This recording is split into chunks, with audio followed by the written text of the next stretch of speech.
আসসালামু আলাইকুম। আজকে আমরা জানবো বেসিক অ্যাকাউন্টের কিছু এলিমেন্ট এবং এটা সম্পর্কে আমরা একটু ব্রডলি আলোচনা করব।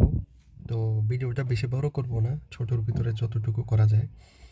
তো আমরা জানি যে অ্যাকাউন্টিংয়ের যেসব এলিমেন্ট আছে সেটার ভিতরে একটা মানে মেইন সূত্রই বলা যায়, সেটা হচ্ছে A is equal to L plus ওই। তো এটাকে আমরা একটু ভেঙে দেখি।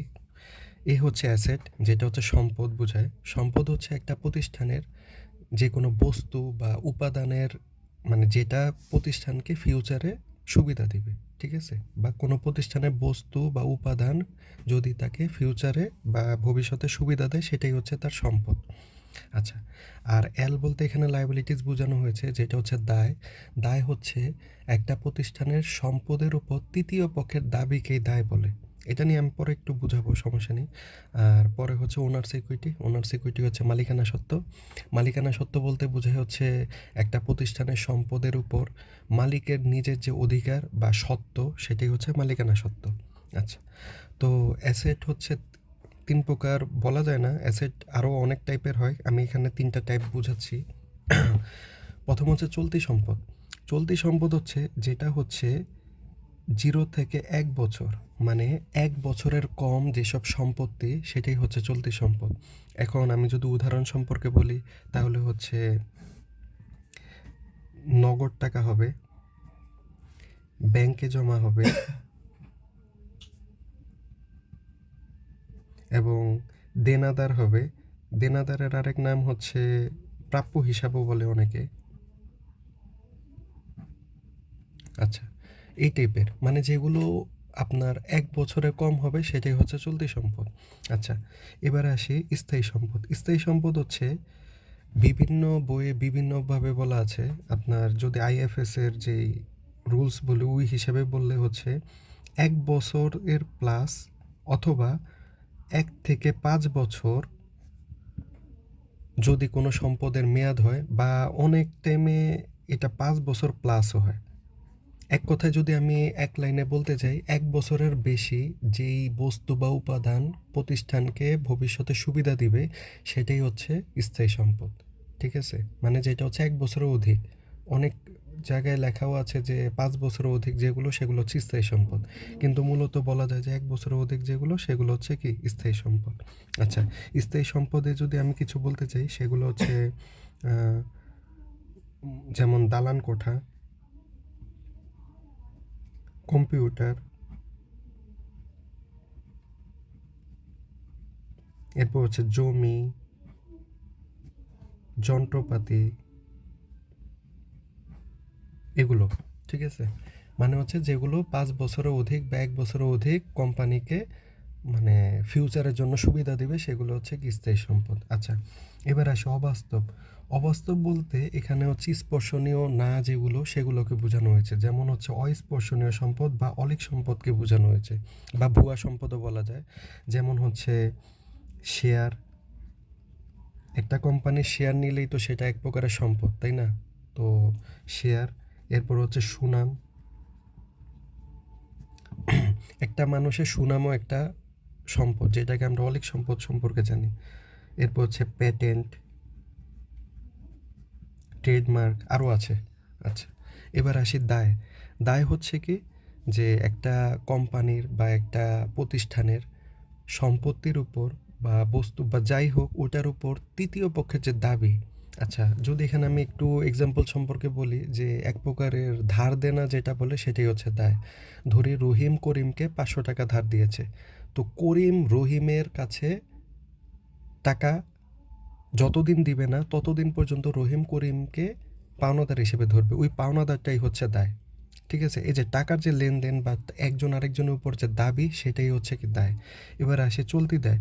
চলতি দায় হচ্ছে ওই যে ওইটাই, যে 0 থেকে 1 বছর, মানে হচ্ছে 1 বছরের কম যেসব দায়, সেটাই হচ্ছে কি চলতি দায়। এটা নিয়ে যদি আমি বলি, যেরকম হচ্ছে পাওনাদার। পাওনাদার হচ্ছে যার কাছে আমি কি টাকা পাবো। ঠিক আছে? এটা অনেকে ভুল করে, যে আমি কি টাকা দিব নাকি পাবো, এটা নিয়ে অনেক দেনাদার আর পাওনাদার নিয়ে অনেক একটু টেনশন থাকে, যে কোনটা কি হবে। এটা নিয়ে আমি পরে আরও বলবো আর কি। পাওনাদার হয়, ছোট লোন হয়, এগুলো হচ্ছে কি চলতি মেয়াদি দেয়। এরপর হচ্ছে দীর্ঘমেয়াদী দায়। দীর্ঘমেয়াদী দায় কোনটি? ১ বছরের অধিক যেসব দায় সেটাই হচ্ছে কি দীর্ঘমেয়াদী দায়। যেমন হচ্ছে ব্যাংক ঋণ। ব্যাংক ঋণ তো আর ১ বছরে কমে, বর্তমানে হ্যাঁ শর্ট লোন আছে, কিন্তু ব্যাংক ঋণটাই মূলত বড় বড় ঋণ যেগুলো সেগুলো হচ্ছে কি দীর্ঘমেয়াদী দায়। তো এরকম টাইপের যতগুলো দায় আছে যেগুলোই ১ বছরের বেশি হবে সেটাই হচ্ছে দীর্ঘমেয়াদী দায়। আর সম্ভাব্য দায় বলতে কি বোঝায় হচ্ছে কোম্পানি ভবিষ্যতে এরকম দায় ফেস করতে পারে, যেই দায় কোম্পানি ফেস করতে পারে এখনও করেনি কিন্তু ভবিষ্যতে করতে পারে, সেটাই হচ্ছে সম্ভাব্য দায়। মানে হচ্ছে প্রেডিক্ট করছে আর কি যে সামনে একটা দায় আসতে পারে। আচ্ছা, তো এরপর হচ্ছে মালিকানা সত্ত্ব। এখন মালিকানা সত্ত্বে এই 4টা জিনিস ইনভলভ থাকে। একটা হচ্ছে ক্যাপিটাল বা মূলধন, এরপর হচ্ছে আয় মানে হচ্ছে রেভিনিউ, ব্যয় এক্সপেন্স, এবং উত্তোলন হচ্ছে ড্রয়িং। আচ্ছা, মূলধন হচ্ছে মালিক যেটা নিয়ে নামতেছে বা যেটা নিয়ে করতেছে, যতটুকু সম্পত্তি টাকা পয়সা যা নিয়ে ব্যবসায় নামতেছে সেটাই হচ্ছে মূলধন। আর আয় কোনটা? আয় হচ্ছে যদি এক্সাম্পল সম্পর্কে বলি আমি, যে ১০০ টাকা একটা ১ কেজি আপেল কিনলাম ১০০ টাকা দিয়ে, সেটা আমি একটা কাস্টমারের কাছে ১১০ টাকায় বিক্রি করলাম, তো আমার ১১০ টাকা কিন্তু আয়। ঠিক আছে? ১০০ টাকা দিয়ে যদি আমি আপেল কিনি, আমি যদি ১১০ টাকা দিয়ে সেল করি, এই সেলটা বিক্রয়টাই হচ্ছে আমার পুরো টাকাটাই হচ্ছে আমার আয়। আর আমার ব্যয় হচ্ছে এই ১০০ টাকা, এটাই হচ্ছে কি আমার এক্সপেন্স। আচ্ছা, তাহলে আমার প্রফিট কত? যদি প্রফিটটা একবারে বুঝিয়ে দিই, আয় মাইনাস ব্যয়, তাহলে আমার প্রফিট কত রইল? ১১০ মাইনাস ১১০ টাকা। ঠিক আছে, আমার প্রফিট হচ্ছে শুধু ১০ টাকা। আর উত্তোলন কোনটা? উত্তোলন হচ্ছে কোম্পানি ২ টাইপের উত্তোলন করে। কখনো হচ্ছে এক সেকেন্ড,